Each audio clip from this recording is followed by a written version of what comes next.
Hello, everyone. Thank you for listening, and welcome to another episode of our podcast called The Edge. Today, we're very happy to say that we've got Mr. Phil Abraham on our podcast.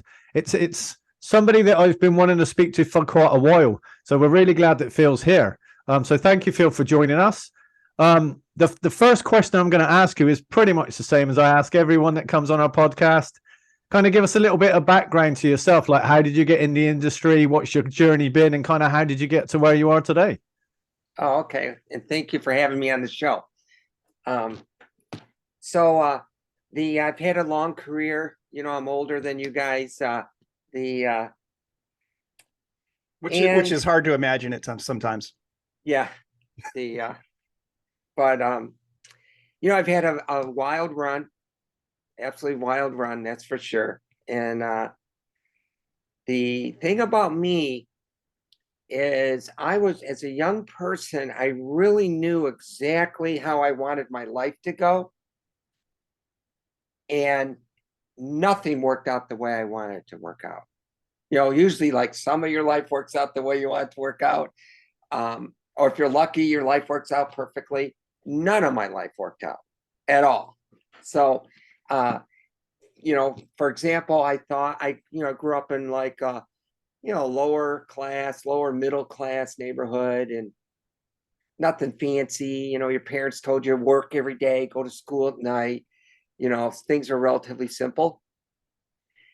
And I immediately, later in life, realized I'm at my core an incredible inventor.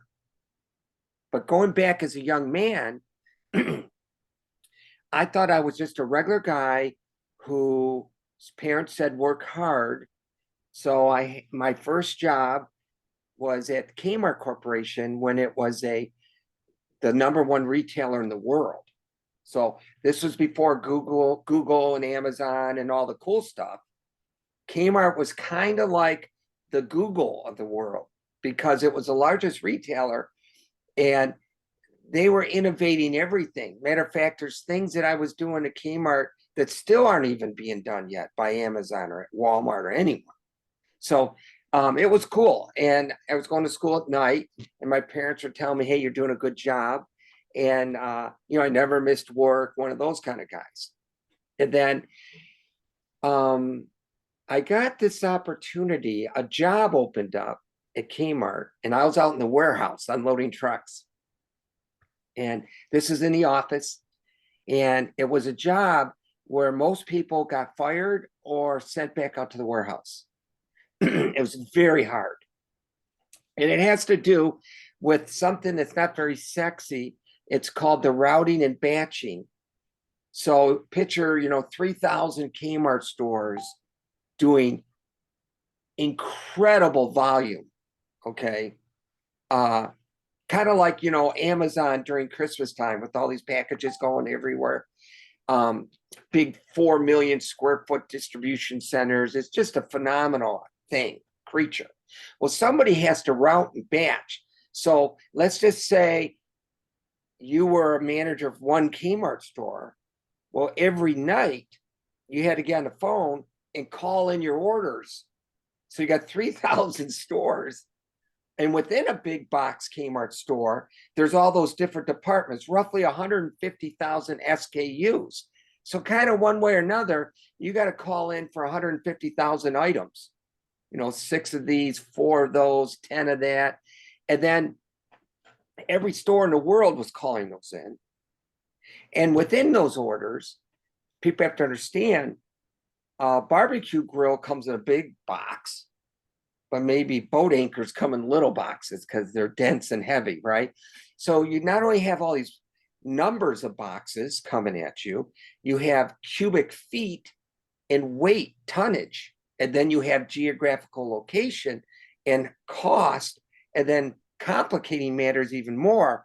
There was no computer, so you had to use pencil and paper and a little calculator. And you'd had to route and batch this in a way that 3,000-4,000 workers out in the warehouse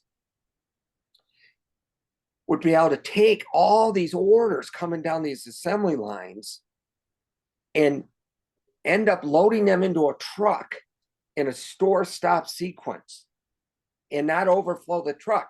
So one store manager might order 4,000 cubic feet of stuff, but a truck holds 2,000 cubic feet. And it doesn't even work that nice.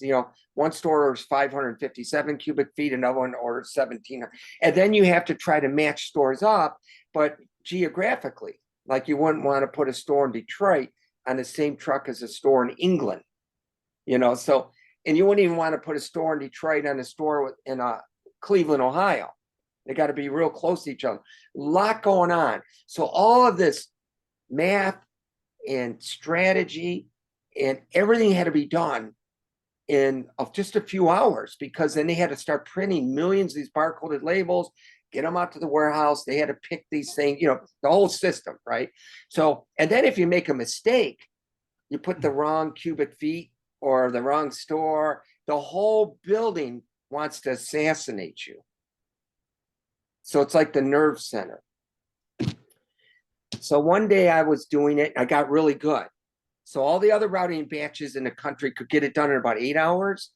I would get mine done in about 2 hours, which was a big deal, and without any mistakes. But every day you always thought, I make one mistake, I'm fired. And so one day I came up with this idea, and this is where that article from the rafters to the cloud, and that stems from, I ran away from home in 6th grade and I lived in my friend's garage. And later in life, I got deep into the clouds, from the rafters to the cloud. So I had this idea. Now remember, I actually created the largest migration in the cloud, and people don't talk about it. So this is before Steve Jobs, before Bill Gates, before Jeff Bezos, before any of that stuff. I show up and I move the Kmart Corporation to the cloud. That would be like saying today, I'm going to move Walmart to the cloud, right? If there wasn't a cloud yet. So I had this idea to make the routing and batching disappear. Now think about how crazy that is, because there was no internet or no cloud yet. There was kind of, but not really. And there was everyone still had desktop computers or no computer at all. And actually people had in and out baskets. For those in your audience who are as old as me, right? I remember those. Yeah, these people would be at their desks and everybody had an in and out basket, and that's what I grew up with. You'd be organized, you have an in and out basket. And so I said, I'm going to take this insane process and make it disappear. Everything. And so I did. And so with one push of the button, so in a matter of 1 second, I eliminated that whole process. So I'm over there thinking, look how cool I am, right? Well, boy, did I get an ass beating. And I got an Alabama beatdown on that one, which I could never understand. By the way, I realize that nowadays you could be potentially classified as a terrorist, but back then nobody knew anything. It was basically a Stone Age. And so I'm sitting there, you did this rounding batching on the afternoon shift, and the chairman of the board, and this is a big guy, it's be like the chairman of the board of General Motors calling you or something. And this guy is about ready to split in half and throw me into the dumpster. And he says, Phil, he's trying to stay calm. He says, Phil, are you aware that we're a publicly traded company? And I kind of was, but I didn't really understand that stuff. And he said, do you realize that there's people in Wall Street and that right now calling us? And I said, no, why would they be calling you? He says, well, we can't find anything. We can't find our sales receipts. We can't find, the cash on hand. We can't find, Phil, the store orders. And we're a publicly traded company. And everybody wants to know what our orders were like. But we don't know. And we don't know how we're going to ship product tomorrow because we don't know where anything is. Meanwhile, my big boss that's higher but below the chairman, he was at home. The front guard check guy calls me. He says, Mr. Abraham, Mr. So-and-so's here, and he looks mad. So he comes in. Basically, I basically got a beat down. And he says, Phil, I got 40 years of this company. I've never been yelled at once. And I got the chairman of the board on me. He says, what the hell did you do? Where is everything?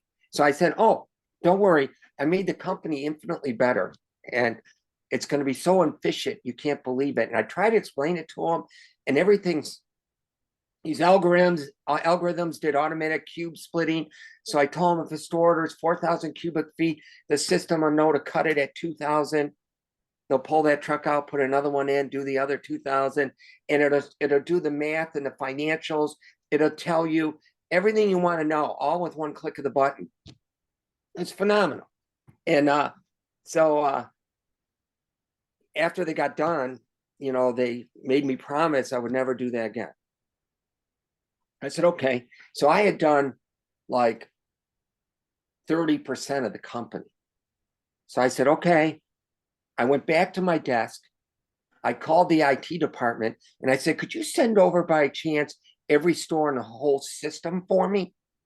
And they said, sure. So then I went and did the whole system 2 weeks after they told me never to do it again. And I don't even know what the hell I was thinking. So and I'm a good person, but I went back in there. I did the whole United States in international locations. Very complicated stuff. Railroad freight, ocean going freight, air freight, truck freight, you know, it's a big deal. And made it all disappear. I thought the world was going to end after that. But I ended up getting promoted. And I got a $50 gift certificate, which would be maybe like $1,000 today. And I got this plaque. And I got promoted to this world-class distribution center. And so that's behind me. I go down to this new center and I get a different boss there.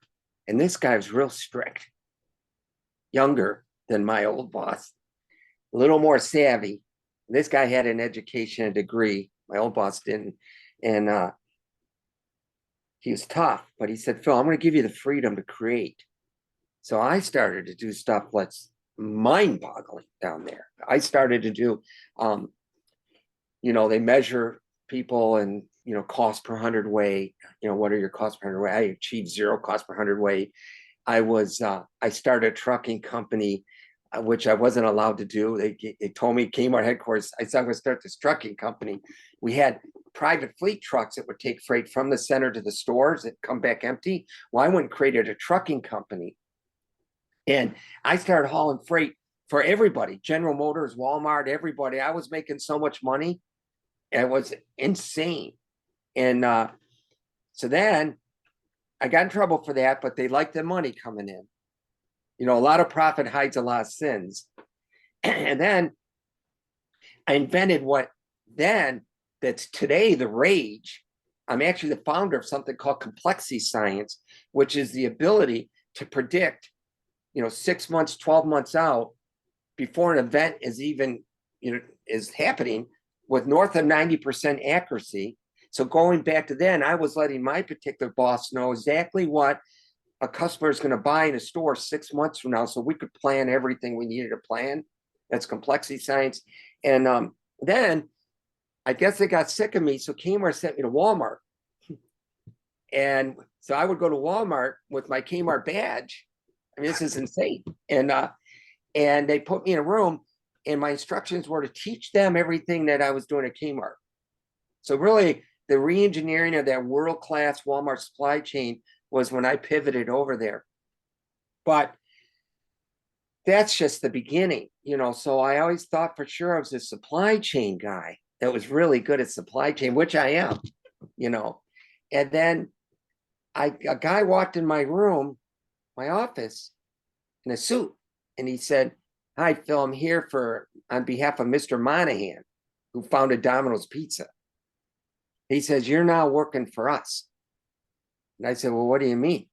He says, "You're working for us." I said, "No, I work for Kmart." And he said, "No, you're working for us." Long story longer, less interesting. Now I'm in Ann Arbor, Michigan, Domino's headquarters, with stores in 80 countries around the world and doing supply chain stuff. And one day my boss calls me and says, Phil, are you in any trouble? And I said, no, why?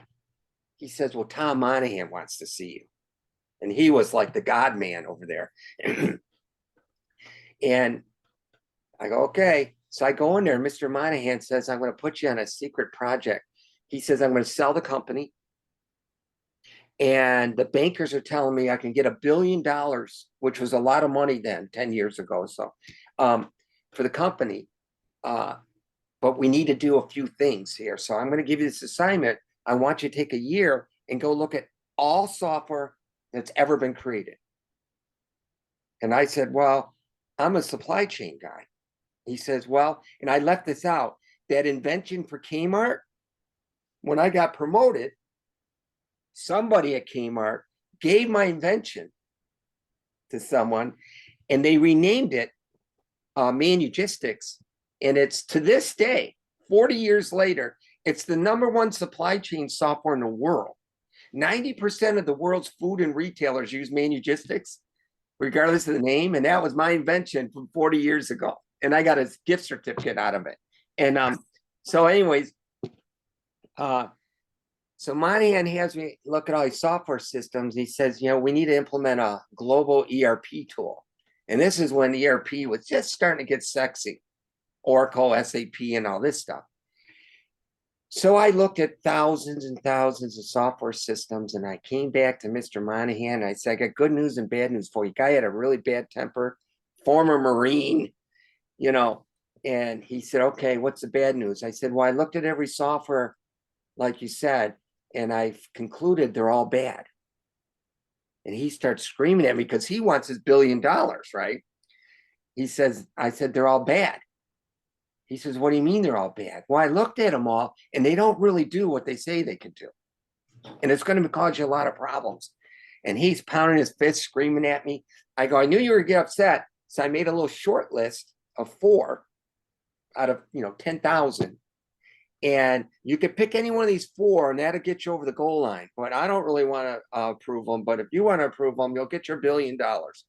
So off they went to do their thing. So I called my advisor in grad school. And I said to my advisor, Dr. Westrom, I said, I want to go to grad school. So he was my advisor from undergrad. And I said, I want to go to grad school. He says, okay, so you need your thesis approved. What do you want to do your thesis on? I said, well, I want to do my software on running companies without software, eliminating IT departments, and making complex corporations disappear. And he says, that's not a very good thesis statement, but you're a good kid and everything. I'll give you a good grade, but nobody really likes that. And I said, oh, no, I assure you, people, there's going to be hacking, there's going to be problems, there's going to be cyber issues. Oh, boy. And this is, 20 years ago. So nobody even got hacked 20 years ago. And so I went to grad school, and the first semester, the vice chairman, the second highest guy for General Motors, sends a letter to my house, says, we need to talk to you. So he calls me into his office. He says, Phil, we want you to look at every process, practice, and procedure in the world for General Motors. And we want you to make us disappear, the guy says to me. And I go, wow. It was intimidating, though, I can tell you that much. Because I was at the beginning of grad school. I had this great idea. I think I know. I mean, I pretty much knew where I was going, but I still was a little green, And now I got General Motors going, take your thesis and implement it here.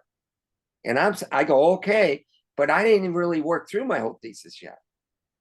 So now I'm doing all this clever stuff for General Motors, and on the heels of Walmart, Domino's, Kmart, still thinking I'm a supply chain rum-dum, and I get pulled into the United States whole healthcare system, which is 35% of the whole U.S. economy. So the CEO of the largest Catholic healthcare system in America calls me in and says, Phil, I want you to do some things. I want you to look at every process, practice, and procedure for this whole big Catholic healthcare system, which is 1/3 of the whole healthcare system. And I said, really? And he says, yeah, and look at the supply chain, everything else too. I thought, okay, this is cool. And he says, by the way, I also want you to look at every single software that everyone uses in the healthcare system. And I don't care if it's the Medicaid, Medicare, Cardinal Health, McKesson, the pharmaceutical companies, every department inside the hospital, whether it's finance, cardiology, orthopedics, the entire supply, document everything. So I go, okay. So I'm documenting this stuff and I'm looking at everything, and it's at a macro level. Then I start looking at, were they implemented properly, or were they integrated amongst themselves properly? And I sit there horrified, and I realize it's the biggest fraud in the world, in the history of mankind. It's the U.S. healthcare system. You know, the doctors are phenomenal and the nurses are phenomenal, but the rest of that thing is a big giant goat rodeo. Okay. And so I look at all this stuff and I conclude, to this day, I know everything. I know exactly where everything's being moved, money, this, that, you got it. So I'm armed with all this knowledge. I get called out to a hospital on the West Coast, California, in Loma Linda University Medical Center, which is a blue zone. There's only 4 blue zones in the world. One's in Japan, Greece, Italy, and then Loma Linda University. And that's where the scientists say, for some reason, if you live in one of these 4 cities, you'll be as healthy as you could ever possibly be. And you'll be doing pull-ups at 100 years old and all this stuff. And so now I'm at Loma Linda, and there they give me, they say, Phil, we're going to support you. You can do whatever you want, you know, have at it. So they give me every single department, and a lot of things happen there. For example, as everyone knows, healthcare pricing never goes down.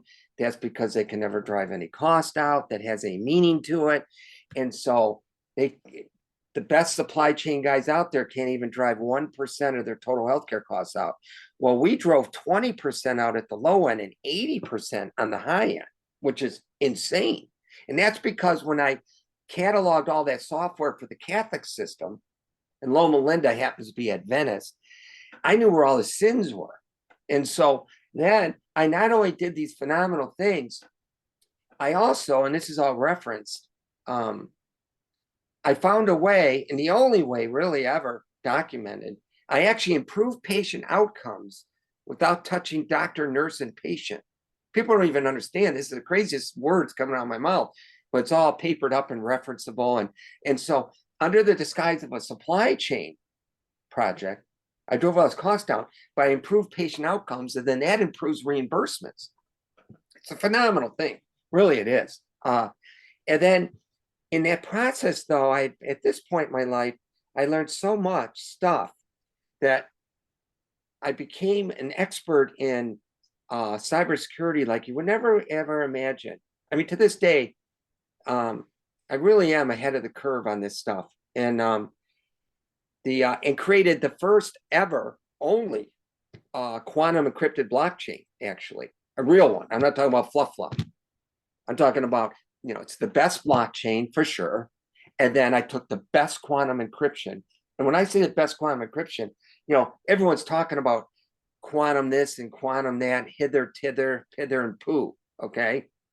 But the mathematician that controls the algorithm on the quantum half of that, he's so papered up with white papers and credentials, and, you know, he's as solid in math. He's one of the top 3 mathematicians in the world in set theory. And set theory is the math you use as the floor for cryptology. And so he has solved and created polymorphic random number generator, or poly-RNG. So where everyone else and all these other cyber people, which is, hello, why is everyone being hacked every day? Why is the government being hacked? Why is all branches of the military being hacked? Kmart, you know, the airlines were just hacked, you know, everybody's hacked. Well, they use random number generators. Okay. And just as a short on that, you know, patterns develop in strings of random number generators, and hackers have tools to get into those patterns. Well, in polymorphic random number generator, the string of numbers could circle the earth 1 billion times, and there'll never be a pattern. And then he also solved for camouflage and compression. Now, some of your audience may or may not have watched this comedy on cable called Silicon Valley. It's a funny ass show, okay? And it's about this guy who has his company called Pied Piper. And the spoof is they solve for compression, and all these billionaires are trying to steal the guy's patent. Well, Dr. Al, the mathematician, he actually solved compression and this camouflage and the poly-RNG. And him and I have been friends for about 7 years. And so I went to him and I said, Dr. Al, can we put your algorithms in this particular blockchain? And first he said no to me. I said, come on, Dr. Al, let's, he says no. And I said, no, come on, let's do it. I said, I want to have the only quantum encrypted blockchain in the world. Long story longer, he did it. It's done. It's the only one. And when I say it's real, I give you an example. The gold standard for encryption is AES 256. So most of your cyber listeners will go, oh yeah, I've heard of AES 256. And many companies aren't even at AES 256, but that's the gold standard. Everyone's going to claw their way up the ladder to get to AES 256. Recently, I've been on a phone call between the CIA and one of their defense providers. And the discussion was, who can create AES 512? Okay. So my AES that's rooted in Dr. Al's math is AES trillions of trillions times 256. So think about that for a minute. The whole world's struggling with AES 256. The whole world's worried sick about being hacked. And remember, all my expertise in looking at all those software systems, the software, the biggest scam in the world, it's all like Swiss cheese. All known software, most people don't understand this. It's really built on 55-year-old Excel files. So software is built on top of Excel. So no matter how sexy the front end is, it can say, ABC cybersecurity software, or it can say this or that software. But when you go in there and say, like, where does Phil live? It just goes to an Excel file. Or if you say how much product is on the shelf at Walmart, it goes to an Excel file. Or if you say who's trying to tamper into the company software and cyber, it just goes to these Excel files, okay? And that's the problem with software. So, and so it doesn't matter if you get the AES 256, which, by the way, another thing most people don't know, AES 256, they've been hacking that for over 30 years. So your cyber experts will say, well, we're AES 256. Well, that's been hacked for years. Dr. Al was hacking that 25 years ago. So anyways, it's not only that, it's I attended a briefing with somebody who's working with the federal government, and they stated that a lot of the hacking is due to the Chinese. They're just grabbing encrypted files because they know at some point with quantum computing, they're going to be able to unencrypt them. And so they're just grabbing data. Even though it's encrypted, they can't get to it yet. But with quantum, they'll be able to eventually. Yeah, well, and that's one of the reasons why they're probably working with you is they're like, hey, we need to upgrade all of our encryption. And they're also pushing industry to do the same, to encrypt. Well, that's a very good point. Against that. That's a very good point. And by the way, I know right now I'm having a heck of a time getting the word out on Dr. Al's creation, his math and all that. But the encryption, this algorithm of his, which I've seen in action, okay, it's so insane. It will be, he's got 19 additional patents, okay? So watch this. Even though it's going to probably take 100 years for the best quantum computer, maybe, only maybe, that can crack his algorithm, only maybe, okay? He's got 19 stronger patents on top of that. So, and there's so many different secrets involved in this, but one of the things is the strength of the quantum is its speed. So for example, what a really smart person could do right now today with a really good laptop, what a particular assignment might take them 10,000 years to solve, a quantum could do in less than 10 seconds. So it's not that it's doing incredibly intelligent stuff. It's just doing things quick, like really, really fast. So therefore, since we know all known cyber solutions and all known software already is full, it's like Swiss cheese, that the quantum can tear through that in seconds. By the way, as a side note, people may or may not have read about, here in the States, we have NIST and FIPS certifications for cybersecurity. And NIST announced their newest encryption standards, and look how cool this is.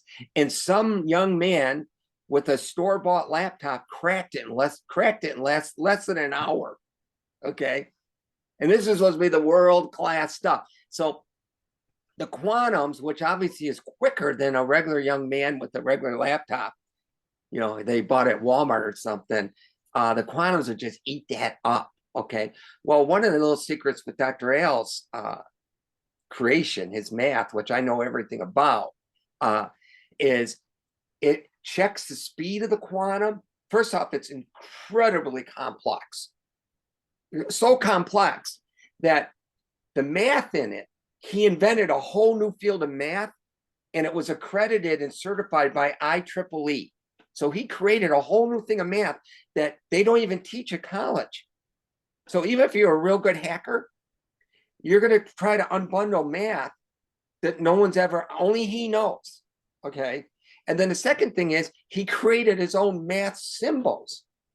So I remember looking at his algorithm, me and him alone. And I'm looking at these symbols and I'm thinking, I've never seen anything like that. So I said, hey, Dr. Ailes, I never seen any symbols like that. He goes, yeah, I invented those. So his symbols in the math. So for starters, the odds of someone being able to figure that out, it's impossible. But in addition to that, it checks the speed. It has a secret way to check the speed of the quantum, and it always goes faster. So whereas normal software sits there and it goes one speed, 5 miles an hour, let's say. And let's say the quantum's coming at it 1,000,000 miles an hour. Well, that off-the-shelf software is at 5 miles an hour. Well, that quantum's just going to step all over it. With Dr. Ailes' stuff, with the stuff that I'm talking about, he always goes faster. So if the quantum's coming at 1,000,000, he's going 1,000,005. If it speeds up to 1,000,005, he'll go 1,000,025. And so it's never going to catch him. And then even if it did catch him, it would have to figure out these mathematics, and there's a whole different aspect of things there. So we put that into the blockchain, and I'm quietly immersing that into all kinds of companies. Anyone will listen to me, I'm trying to get the word out there, why don't you use this stuff? And it's so easy to implement. He just basically sends an SDK over, he sends an email over, and there you have it. You upload it into your infrastructure, your architecture, and you're done. You got the best system in the world. You don't have to bring IBM in for 5 years and be fleeced and this and that. You would just send it over, you implement it, and there you go. You're as solid as you ever want to be. And it's easy to use, and it speeds the network up. All other systems, when you bring on this outside software, bring it in, it starts to bog down the architecture and the networks and stuff. This one speeds it up. It's incredible. And then the AES again is trillions of trillions times AES 256. It's actually 12 to the 1495th power. No, 10 to the almost 1500th power times 12. It's a really big number. Okay. So when you do that, it turns out to be trillions of trillions times AES 256. It's incredible numbers, incredible strength. So, so now I'm taking all that stuff. My latest invention is I'm taking everything I know, and I'm involved in 5 different startups, and I'm taking all this crazy cyber stuff, and we're going to tackle everything from identity to ESG, the whole carbon environment stuff, to trying to vaporize supply chains and, do some phenomenal stuff, and, maybe throw it all on the quantum blockchain. And, it's a whole new world for me now. So I'm really the same guy I was 40 years ago. It's just that I gained knowledge along the way. Yeah, What? can we back up and talk a little bit about blockchain? I mean, a lot of Yeah. laymen, out there look at blockchain, they're like, cryptocurrency, but it is a fundamental element of Web 3.0. Can you kind of give us an idea of, from a layman's perspective, blockchain and really how it will change cybersecurity? Yeah, you know what? That first off, that is probably the best question that's been thrown at me as it relates to blockchain ever. Because there's some secrets in there, what you just threw over the wall to me. So it's really amazing because I was an anti-blockchain guy. I'm still kind of anti-blockchain. And actually, secretly, I'm trying to work on a way to make blockchain obsolete, to be honest with you. But I won't get into that on this particular call. But so, it always bothered me that the blockchains, they still to this day aren't getting any traction. They're all over the place. Everyone's talking about it. It's just like, oh my gosh, everything's blockchain. But you'll really be hard pressed to find a very successful blockchain implementation that works and brings value and drives cost out and this, that, whatever.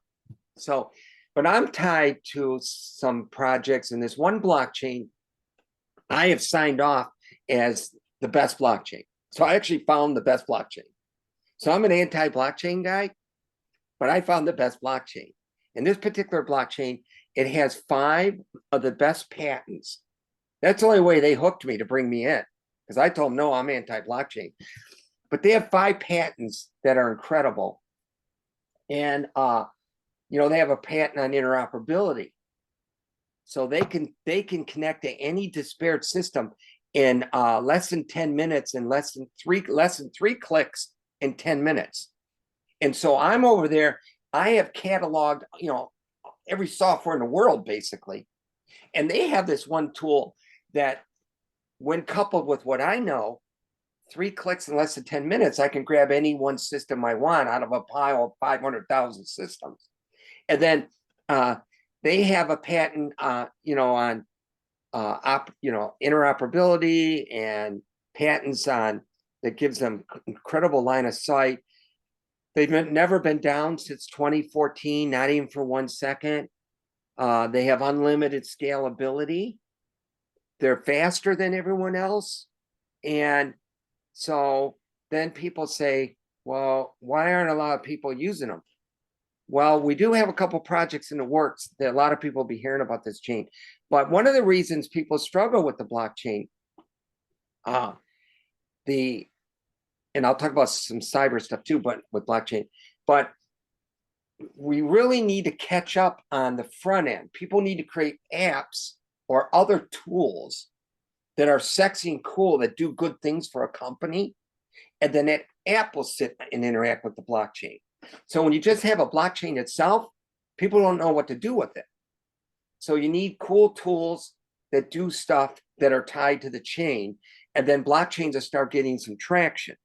So now on cybersecurity, the question becomes, are blockchains secure? Now, this one particular blockchain, it has 5 different levels of security, and it also has all this Dr. Ailes math and quantum and all that stuff in it. So this particular blockchain is basically insane. But other blockchains, I think, are going to struggle with security. I know right now people think that blockchains can't really be hacked, but there really is some weaknesses in most of the blockchains that are going to cause problems for companies. And especially as they start to interact with front end applications that sit on top or work with the blockchain, it's going to cause some heartache there. So it's still not really bulletproof yet. But the one I'm working on is bulletproof. It's just the way it is, because that's how I am. And so I will say this: I'm working on some stealth project right now, and it's going to be what we'll just call like a front end application that's going to interact with blockchains and stuff. But the identity infrastructure for self-sovereign identity in this particular platform is going to be so strong that I often wonder, do we need a blockchain or not? So I really am, toggling with all that. Do we need it or not? I can see a whole bunch of exercises where blockchain would be good. I also see some of its weaknesses. So it's just so much. I can't even wait to get up in the morning. My eyes open, I leap out of bed, and I'm just like, wow, there's so much going on. Can you kind of describe some of the applications you see that might interact with blockchain? Yeah, because I'm creating a bunch myself. But yeah, I was on the phone yesterday with the guy. This might sound stupid. Okay. I'll give you one idea. I'll give you a few. One is this guy, he's going after this market on inventory. Now, if you know, with COVID, remember all the supply chains broke down and they couldn't figure anything out. All the car companies had to quit making cars because they couldn't figure out where the chips were and this and that. The hospitals couldn't find Band-Aids and face masks. It was just a nightmare, the supply chain. Well, his little tool is he's found a way to really track inventory, which is not very sexy. And everybody thinks, watch this, everybody thinks they have an app to track inventory. Even SAP, Oracle, all the big guys, we all can track inventory. Oh, really? Well, if that's the case, why during COVID did the entire inventory supply chain shut down for the world?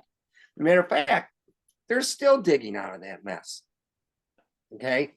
But this guy has an app, and he has found a real simple way to track inventories. And sometimes there's a genius in simplicity, right? He's found a simple way to track inventories and easy to use. One of the problems with inventory, it's always messy and complicated. And he found a simple way, and he drives, for just discussion purposes, let's say $1 per box out of cost by doing his inventory better. And he only charges a nickel. So plus some setup fees and things like that. So, so it doesn't matter if there's 100,000 boxes or 1,000,000 boxes. This guy's getting a nickel a box, turns into a lot of money, but the company's saving $1. And it would be more money if it's a more higher priced product. But I'm just using $1 for example. And we're having a meeting next week because I asked him, maybe for your particular case, would you like to also sit on top of a blockchain? Because you can have a second layer, a point of truth that's there forever. So if someone ever says to you, and keep in mind, his customers, their board of directors are starting to pressure everyone to use blockchain. So I said, you don't have a blockchain, so why don't you let me move you to the best blockchain out there, and then you'll have your cool tool on the blockchain, but you'll be cleaning up everybody's inventory on the front end, and you'll be on the blockchain on the back end. There you have a meaningful use case that people can buy. He's having a 40% close rate. He talked to 10 customers, he's closing 4 of them. And that's in that area of this inventory control, which even half the people don't even understand it, And so, and then other use cases are going to be, recently in the United States, President Biden has mandated this ESG, environmental, social, and governance. Mm-hmm. The rest of the world's ahead of the United States on the whole carbon tracking and the environment, but the United States is trying to catch up to everyone else, but it doesn't matter. They're at the table now. And that's supposed to be a $150 trillion industry. Well, I'm working with some women-owned businesses that are trying to tackle the ESG market. And on the back end, they want it on the blockchain. And it's very interesting because ESG, there's scope 1, scope 2, and scope 3. And everybody's doing scope 1 and 2 because that's easy. Well, 90% of the carbon comes out of the supply chain. Right. And so, so I'm building, Mr. Me, the supply chain guy, I'm building out the platform that will address all the nuances to these complex supply chains, so that this ESG business can go to customers and say, we're going to really be able to figure out your carbon footprint. And then we're going to store it on the blockchain. And the only reason they're going to store it on the blockchain is here in the States, the federal government they're mandating this, but they're also mandating, for auditing purposes, the ability to go to a neutral site. Because if they go to General Motors, they're going to go, yeah, here's all of our spreadsheets and we know it's right, But if they go to a blockchain, it's an unemotionally involved, it's parked over there, and they can pull data off of there. So if they're going after General Motors, they can pull it off there and look at it and go, yeah, they did do it. In fact, put everything there and so on and so forth. So we're not going to hit them with any fines or penalties, or we're going to reduce the amount of money we were going to penalize them. So that's kind of where the value add for a blockchain in that particular case. So you have these identity projects. Now you might not think much about identity. Banks, monies, cryptocurrencies, identity, NFTs, metaverse, hospital health records, all this stuff being moved to the United States Patent Office, moving stuff to a pod. The pod sits in a neutral location, surrounded by identity,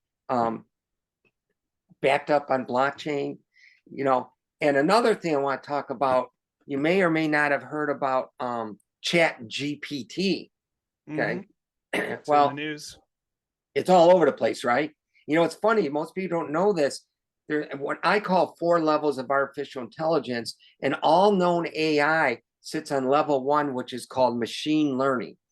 And one of the reasons AI has never been successful is when you're on the machine learning platform, it's very disciplined. The code says, you know, you, Mr. AI, can only answer that question with A or B, but maybe the answer is C, but the software says A or B. And that's why AI doesn't work. And then you have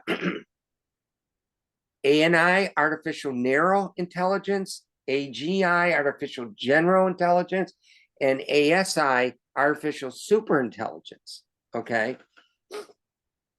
Well, ChatGPT is selling itself as level 2, artificial narrow intelligence. But when you look at them, they're really 1.5. So they're really like still layer 1 machine learning. They got a little more bandwidth. So I call them 1.5. And Microsoft's trying to pump $10 billion into them because they want that level 2. And they're going to tell all of us it's level 2. Not me. I'm going to tell everyone it's level 1.5. Well, then you've got some companies working on that level 3. Nobody's touching that level 4 yet, artificial super intelligence. I have my eye on a company, stealth AI startup, that is probably going to hit level 3.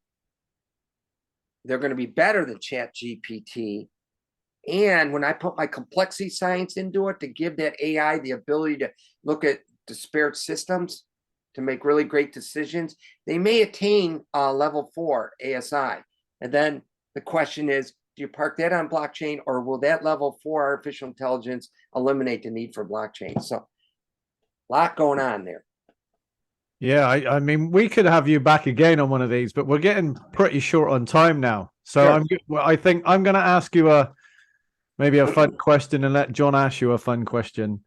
Mine is always going to be about food, and maybe, I don't know if you've traveled much, but me and John had a discussion recently where people like pineapple on pizza. So are you a pineapple on pizza person, or are you not a pineapple on pizza person? Well, I'm 100% not pineapple on, but I know 2 people that swear by it. No, it's just wrong. I had a boss of mine. I remember I picked his pizza up for him, and I go, his name was Dan. I go, Dan, you got pineapple on it. I go, who would eat pineapple? He goes, oh, I love it. And then I know somebody else, every time I get this person their pizza, so I might have pepperoni or green peppers or something and onions on mine, this person gets pineapple. So I know 2 people that swear about pineapple on pizza, and I am anti-pineapple on pizza. I'll tell you a little secret though. I love pizza so much that one day there was an extra slice of pizza with pineapple on it, and I ate it, and I kind of walked away and said, that's not bad. So I'm sticking to my guns. I don't like it, but I actually ate a piece of it, and I kind of liked it. No, okay, John, you asked a question. I'm Jay, just annoyed Jay, now. I think we'll see each other at the end of February, so I might have to bring you a pineapple pizza from Portland. I'll bring one of the really good ones. So best TV series or movie you've watched in the past 12 months, if you've had time, because it sounds like you're pretty darn busy. Yeah, I literally stopped watching TV in its entirety, you know. And then, well, I actually stopped watching TV about 5 years ago, but I used to hang on to cling to food shows. It would relax me to watch Food Yes. Network, you know, food shows. That's one of the few things that can bring it down for me a notch. But I stopped even that, right? So I don't watch any TV whatsoever. However, one of my kids is watching this show called The Sheldons, and it's on HBO Max or something. And you know, I haven't watched TV, so I'm like crawled out of my cave, and I asked my daughter, "What are you watching?" And she says it's a show called The Sheldons, and it's like a family, you know, it's like it's some fun, nice, clean show kind of. And I started watching it, and I thought, wow, this is a cool show. The Sheldons. It is really a cool show. I think it's called The Sheldons. Have you heard of it? Yeah, I heard of it. It's a spinoff of the Big Bang Theory. So, oh, it is. Where you Well, have a bunch of astrophysicists and scientists, and they're the nerds, and they have a lady that lives next door. That's she is a bartender, I believe. But there's a lot of play interaction on that. Well, yeah, because this one kid, the one child in Sheldon, he's super genius. He's like a little child scientist. Exactly. Yeah. So yeah, it's a spinoff of that Big Bang Theory. So that's a good one. Yeah, what's your show? If you well, I mean, the one we're watching right now, food. So I watch a lot of food TV, food shows, and the one we're watching right now, and with my daughter and my wife as well, is called Nailed It or Failed It. So it's a baking series where they bring in these people who can't bake, and they like, hey, here's a cake. You've got 90 minutes to make this cake, and the results are just atrocious. So it's fun to watch. So Nailed It or Failed It. So yeah, it's a good one. Great. So Phil, I really want to thank you for coming on. I mean, it's been great. I mean, we'd love to have another conversation with you. The hour flew past like incredibly quickly, but you had some really insightful stuff and some stuff that I'm really going to have to go away and think about and do some research on. So I guess before we close, anything from you, John, to add? No, this was a great conversation. Love that we were able to dive into blockchain. For me, it kind of helped me understand that the future state of where we're going, and as well on encryption. So really enjoyed it. Thank you very much. Thank you. All right.